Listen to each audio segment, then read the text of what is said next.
Esse é o Item Mais da CNN. Hoje comigo, Carol Nogueira.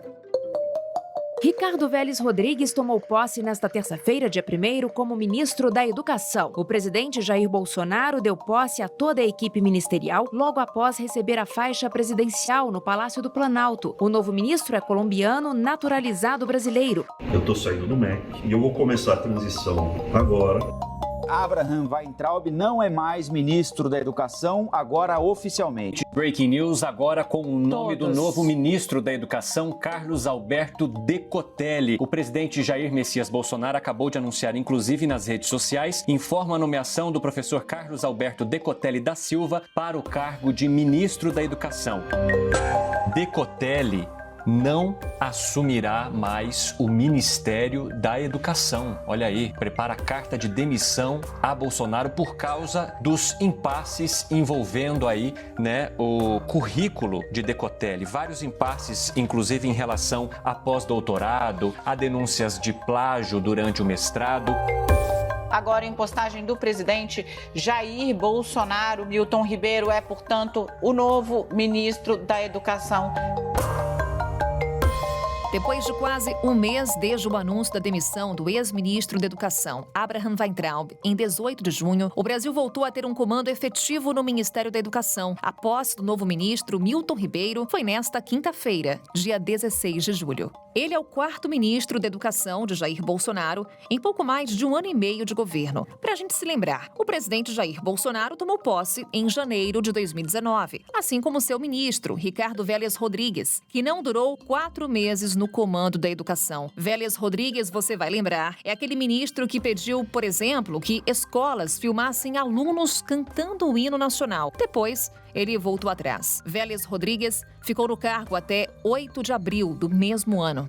Em seu lugar, entrou Abraham Weintraub, que pediu demissão no mês passado, após uma gestão marcada por polêmicas, que ainda não se esgotaram, mesmo agora, quando o ex-ministro foi indicado para um cargo no Banco Mundial. Depois disso, tenho certeza que você se lembra, recentemente foi anunciado o nome de Carlos Alberto Decotelli, o ministro que caiu antes mesmo da posse. Entre o anúncio e a saída dele, foram apenas 5 dias. O professor desistiu de tomar posse depois de inconsistências apontadas no currículo dele. Finalmente, ontem, quinta-feira, tivemos a posse do quarto nome para comandar a educação, o pastor e professor Milton Ribeiro.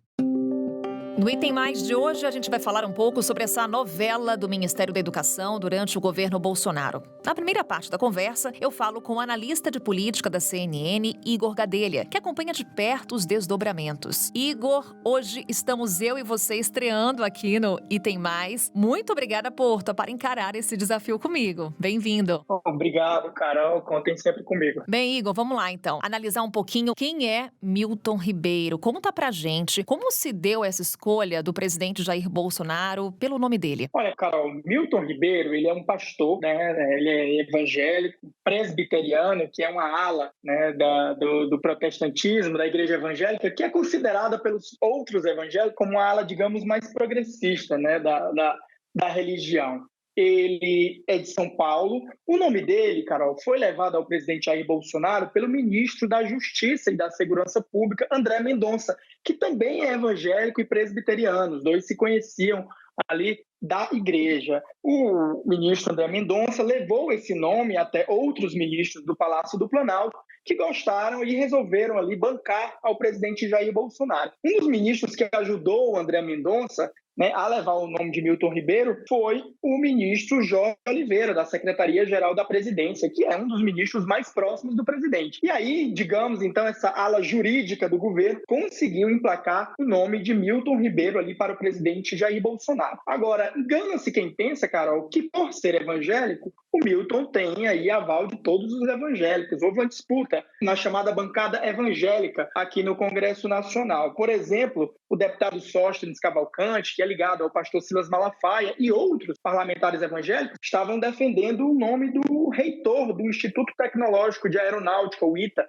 Anderson Correia, e ficaram ali meio chateados porque o presidente acabou optando por outro nome. Mas o certo é de que a ala jurídica, né, foi uma vitória da ala jurídica, conseguiu emplacar o nome de Milton Ribeiro em detrimento de outros nomes aí, que é a chamada ala ideológica. A gente vem ali de um histórico no Ministério da Educação, de ministros, né, com um perfil bastante ideológico. A gente teve Vélez Rodrigues, que era amigo e muito próximo de Olavo de Carvalho. Depois teve Abraham Weintraub, foi toda aquela experiência. Abraham Weintraub entrou em conflito com o Congresso, entrou em conflito com o Supremo. E agora o presidente, então, resolveu pegar alguém, né, escolher um nome, né, que fosse técnico, porque Milton Ribeiro já foi, né, uma informação, ele já foi reitor da Universidade Mackenzie, aí em São Paulo, mas ao mesmo tempo alguém da confiança, né, que também tivesse um pensamento conservador mais alinhado ao presidente Jair Bolsonaro. Até então, o nome de Milton Ribeiro nem figurava nas principais listas de apostas para o Ministério da Educação. Mas quando o nome dele foi anunciado, veio à tona um vídeo de 2016 intitulado Vara da Disciplina. E aí muitas críticas surgiram. Tanto que na cerimônia de posse, ele fez questão de falar o seguinte, abre aspas, jamais falei em violência física na educação, fecha aspas. Esse episódio, esse vídeo, abalou a possibilidade de Milton Ribeiro como ministro da Educação e tendo como ponto de análise a fala dele na cerimônia de posse, esse episódio já é página virada? Olha, Carol, esse episódio foi muito explorado, mas principalmente pelos parlamentares ali da oposição, que queriam, obviamente, né, estão sempre fazendo oposição ao presidente Jair Bolsonaro. Ele não teve um grande impacto na base do presidente, ali nos parlamentares e nas pessoas do entorno do presidente. Agora, esse gesto que ele fez na posse dele nesta quinta-feira foi importante e representou o que você falou aí, virou a página e agora Milton pretende aí tocar nas pautas que o MEC tem e que não são poucas. Antes da gente entrar nos desafios, Igor, falar um pouquinho mais sobre essa lista, porque quando vinha o nome dizíamos, esse nome é da ala militar, esse nome é da ala ideológica. Existe essa disputa de fato? Explica para quem está nos ouvindo por que o Ministério da Educação é alvo de uma disputa e se existe de fato alas delimitadas que indicam nomes para o presidente Jair Bolsonaro. Olha, cara, o governo do presidente Jair Bolsonaro ele é muito marcado por essa divisão de alas, né? A cada momento se fala que uma ala está mais forte, mas o próprio presidente vem tendo que lidar, né? Balancear a influência de cada uma dessas alas. Nós temos a ala militar, que é composta basicamente pelos ministros generais e pelos militares, né, da reserva ou da ativa que estão no governo. Nós temos a chamada ala ideológica, que são aquelas pessoas, aqueles assessores, basicamente, que são muito ligados ao escritor Olavo de Carvalho, que é considerado aí o guru do bolsonarismo. E nós temos mais recentemente, Carol, que foi, no caso agora do ministro da Educação, a chamada ala jurídica, que é composta ali pelo ministro da Justiça, André Mendonça, pelo ministro Jorge Oliveira, da Secretaria-Geral da Presidência, e pelo ministro da Advocacia-Geral da União, José Levi Júnior. Então essas alas, elas vão ali disputando. Sempre que o presidente tem algum espaço vago, e na política a gente sabe que não existe espaço vago, né, porque a política também é a disputa por esses espaços, essas alas ali, cada uma se articula para tentar emplacar o seu nome. O MEC, historicamente, desde o início do governo, ele sempre foi um ministério de muita influência da ala ideológica, tanto que Bolsonaro indicou o Vélez Rodrigues. Depois de Vélez Rodrigues, indicou Abraham Weintraub, os dois muito ligados à ala ideológica. E a ala ideológica, Carol, ficou muito incomodada quando o presidente, que recentemente vem aí, né, no movimento de distensionamento, é um novo Bolsonaro, até quem brinca que é Bolsonaro Paz e Amor, o presidente se afastou um pouco da ala ideológica e resolveu colocar alguém de perfil mais técnico aí, porque casa com esse momento que o presidente vem vivendo, um momento em que o presidente tenta aí distensionar a relação com os outros poderes. Vale lembrar, Carol, mas que antes de Bolsonaro escolher Milton Ribeiro, a ala ideológica conseguiu derrubar alguns pontos. A gente trouxe com exclusividade na CNN, você vai lembrar, a ala ideológica produziu um dossiê contra Renato Feder, que era secretário de Educação do Paraná. O presidente chegou a convidá-lo para assumir o cargo, mas a ala ideológica, os assessores, prepararam um dossiê reunindo informações, declarações de Feder que eles avaliavam que iam de encontro, né, ou seja, iam contra o que o presidente pregava, entregaram para o presidente e o presidente recuou dessa nomeação de Renato Feder, e o próprio Renato Feder, antes do presidente anunciar publicamente, foi a público lá no Facebook e disse que não aceitaria o convite. Então é um jogo muito grande aqui em Brasília, mas o certo é de que, ao fim e ao cabo, quem venceu disputa pelo Ministério da Educação foi a chamada ala jurídica, já que Milton Ribeiro é indicação do ministro da Justiça.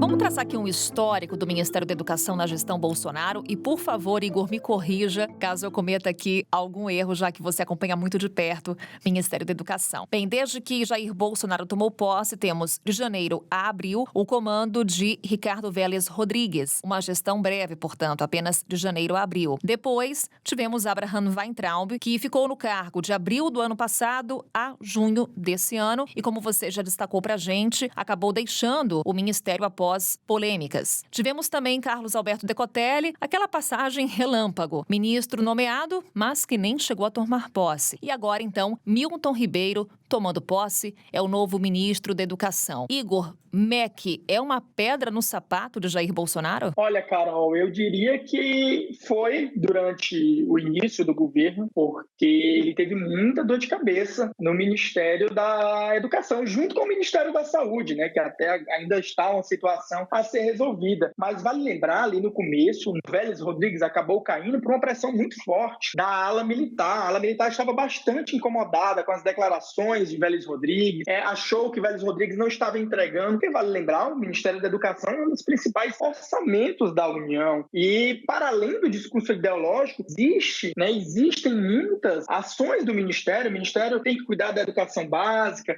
tem que cuidar das universidades, dos institutos, tecnológicos, dos institutos federais de educação. Então, há uma cobrança muito grande também da sociedade e até do presidente e de seus aliados. O próprio novo ministro hoje, Milton Ribeiro, citou aí, ressaltou em seu discurso de posse que os resultados do PISA, por exemplo, estão bem aquém do que o Brasil, deveria estar. E aí, agora eu acho, na minha avaliação, na minha análise, de que com a indicação, com a nomeação de Milton Ribeiro, o presidente quer iniciar uma nova era. Ele dizia, antes de escolher Milton Ribeiro, ele vinha dizendo ali nos bastidores que não poderia errar, porque mesmo depois de Abraham Weintraub, ainda teve, como você citou agora há pouco, o episódio de Carlos Alberto Decotelli, que o presidente chegou a nomear, e de repente a imprensa começou ali a apontar diversas inconsistências no currículo do então ministro nomeado, que causaram aí repercussão internacional, já que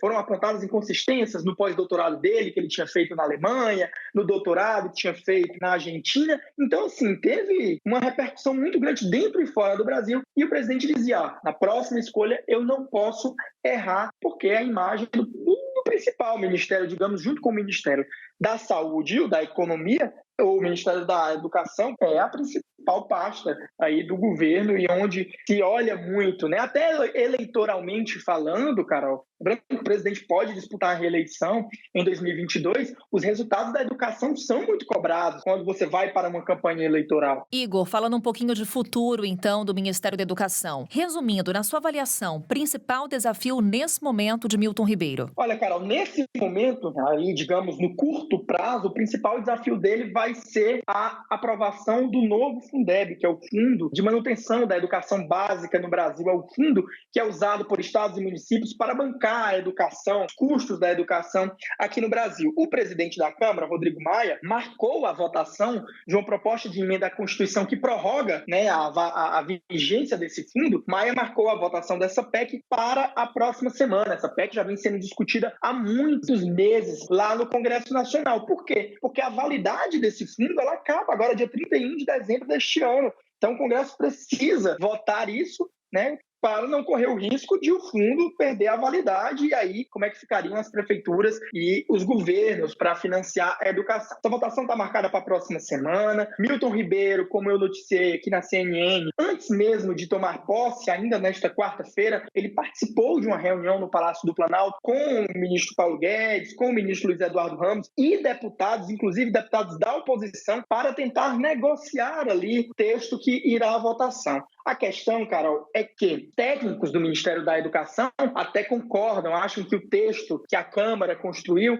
está bem redondo, está bem maduro para ser votado. Mas há uma resistência do Ministério da Economia. E por quê, Carol? Porque a relatora da PEC do Fundeb, a deputada professora Dorinha Seabra, que é do DEM de Tocantins, em sua proposta, no seu relatório final, ela propôs dobrar a participação do governo federal, ou seja, da União, no Fundeb. Hoje, o que acontece? Hoje a União ela entra com 10%, ela complementa para o fundo 10% de tudo que estados e municípios contribuem para o fundo. Só que, em seu relatório, a deputada professora Dorinha Seabra propôs dobrar esse valor para 20% até 2026, aumentando aí gradativamente. Só que o Ministério da Economia é contra, porque diz que aí o Brasil, né, a situação econômica não está boa, não há espaço fiscal diante da crise que o Brasil vive e viverá, né, se intensificará por conta da pandemia, não há espaço fiscal para isso. Uma informação de bastidor, Carol, que eu trago aqui, inclusive com exclusividade para o podcast, é de que o ministro da Economia, Paulo Guedes, ele deve aí fazer uma proposta para o Congresso que é qual? Vamos prorrogar o Fundeb atual, vamos prorrogar a atual vigência do Fundeb com as mesmas regras atuais por mais 2 anos e depois de 2 anos se discute com o governo novas regras. Vamos ver aí se o ministro da Educação será atendido. De antemão, eu noto uma resistência muito grande do Congresso e da cúpula ali da Câmara, do presidente da Câmara, Rodrigo Maia, que quer votar novas regras para o fundo. É notícia para acompanharmos. Igor Gadelha, mais uma vez, muito obrigada por estar comigo nesse desafio aqui no Item Mais. Sempre muito bom ouvir suas análises. Obrigada. Muito obrigado.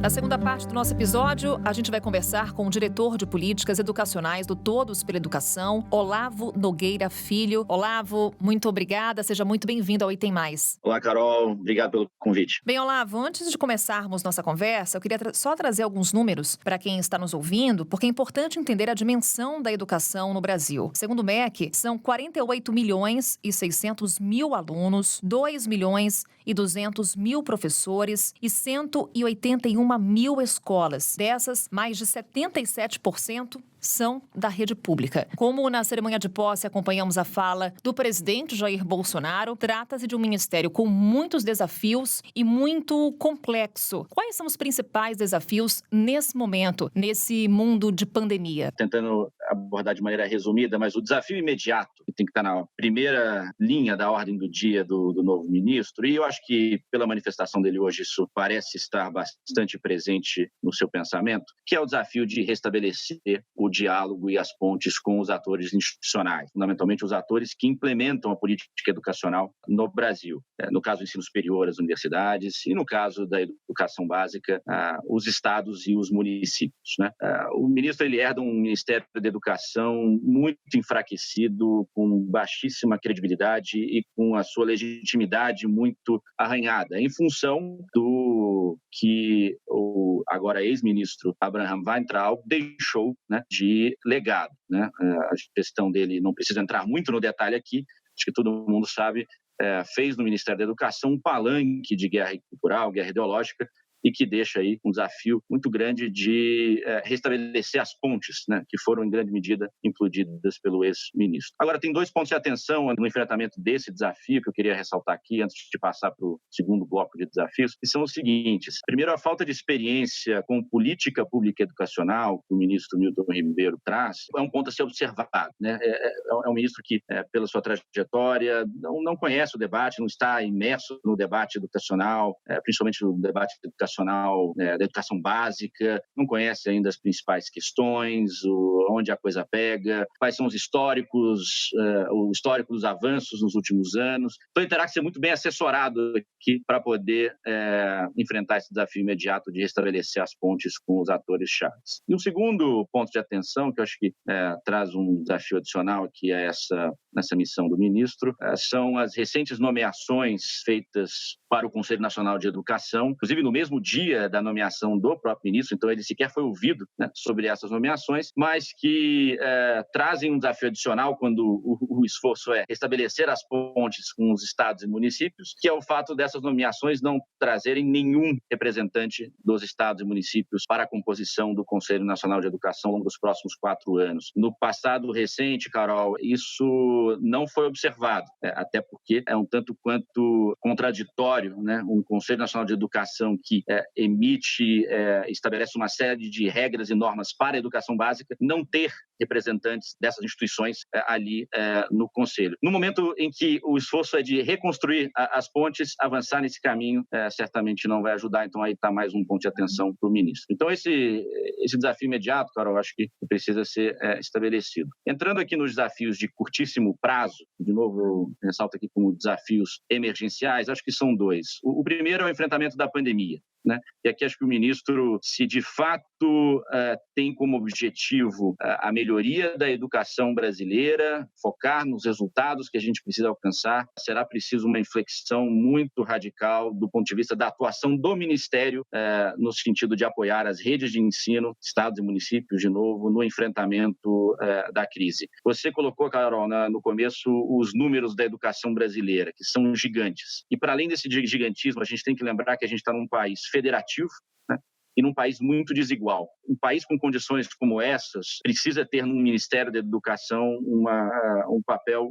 estratégico, né, de coordenação, de apoio às redes mais vulneráveis e mais frágeis, e efetivamente a gente não viu isso do Ministério durante toda essa pandemia, então espera-se aqui que nessa emergência da pandemia o ministro venha com uma outra abordagem. E o segundo ponto aqui nesse conjunto de desafios de curtíssimo prazo, o desafio do financiamento. E aqui não só a questão do Fundeb, que é o grande tema de financiamento que está na pauta, porque esse tema, inclusive, ele, ao que tudo indica, passará ao largo desse ministro. Está para votar na semana que vem. O Congresso, felizmente, fez um trabalho muito positivo ao longo dos últimos anos, a despeito de um ministério que não participou, e mais do que isso, atrapalhou o processo de construção de uma proposta nova de Fundeb. Mas eu estou falando aqui de um outro conjunto de ações da temática de financiamento, na linha do socorro emergencial que muitas redes de ensino precisarão receber para poder garantir a manutenção mínima no curto prazo do funcionamento das escolas. Então, acho que esse é um segundo tema importante aí de curtíssimo prazo de emergência. Bem, Olavo, você trouxe para a gente vários desafios e vários pontos que eu queria abordar com você em mais detalhes. Você traz para a gente a informação de que o Ministério da Educação está muito enfraquecido, com a credibilidade arranhada, e falou muito em construção de pontes. E me chamou muita atenção, nessa cerimônia de posse de Milton Ribeiro, que a palavra diálogo apareceu tanto na fala do presidente Jair Bolsonaro,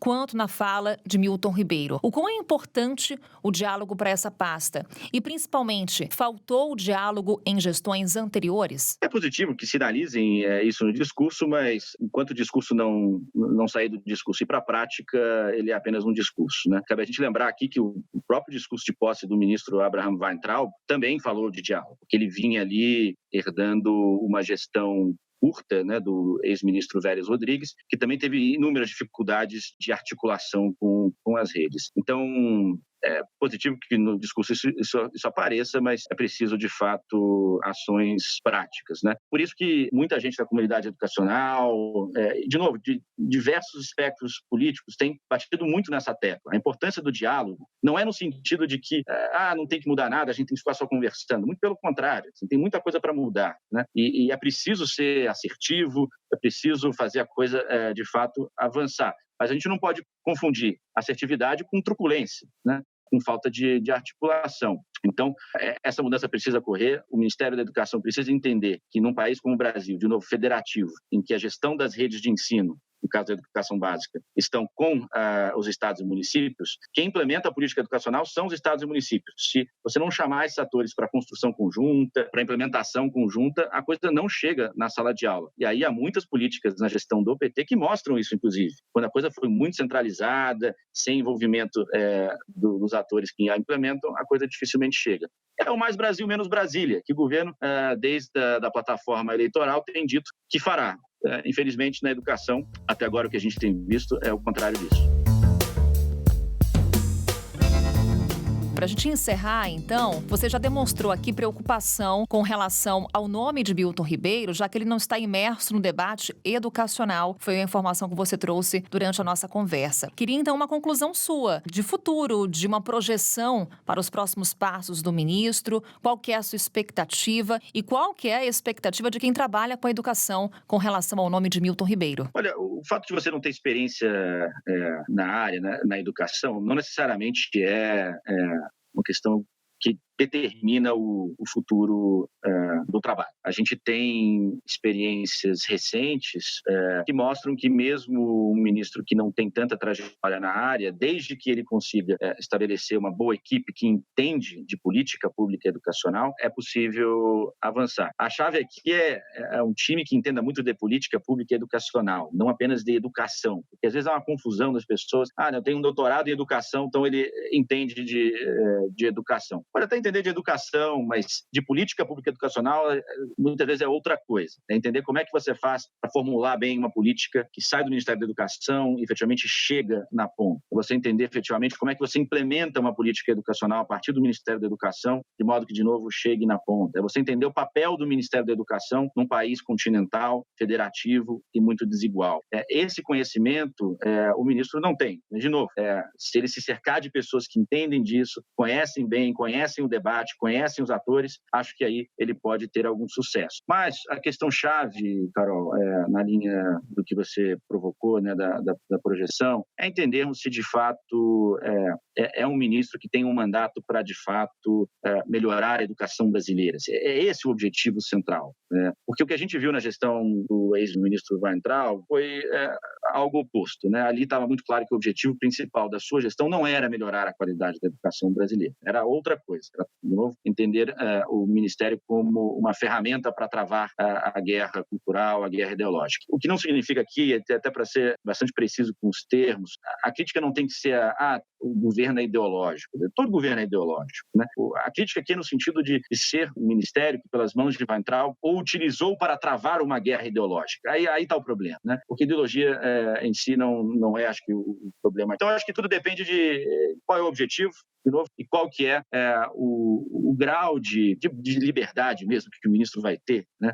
Se esse é o objetivo, para de fato enfrentar os desafios reais da educação brasileira, porque se for uma gestão que terá que servir a esse objetivo de travar a guerra cultural, travar a guerra ideológica, isso será incompatível, né, com uma gestão que de fato busca resultados. Então, eu deixaria aí, Carol, acho que tudo depende do que orientará de fato na gestão do ministro Milton Ribeiro, e se ela for diferente, né, do agora ex-ministro Weintraub, quem sabe ela pode trazer avanços importantes para uma área que merece e que exige, né, muitos avanços. Os desafios não são poucos, não são pequenos. A gente precisa de um ministério muito forte, que atue naquilo que importa, porque isso não será não só importante para a educação, mas fundamentalmente para o Brasil. São muitos os desafios de Milton Ribeiro, como destaca Olavo Nogueira Filho, diretor de políticas educacionais do Todos pela Educação. Mais uma vez, Olavo, muito obrigada por conversar conosco no Item Mais, principalmente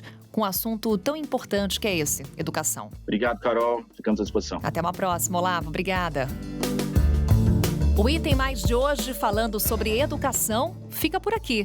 Um ótimo fim de semana para você e na segunda-feira, a Mona Lisa Perrone está de volta.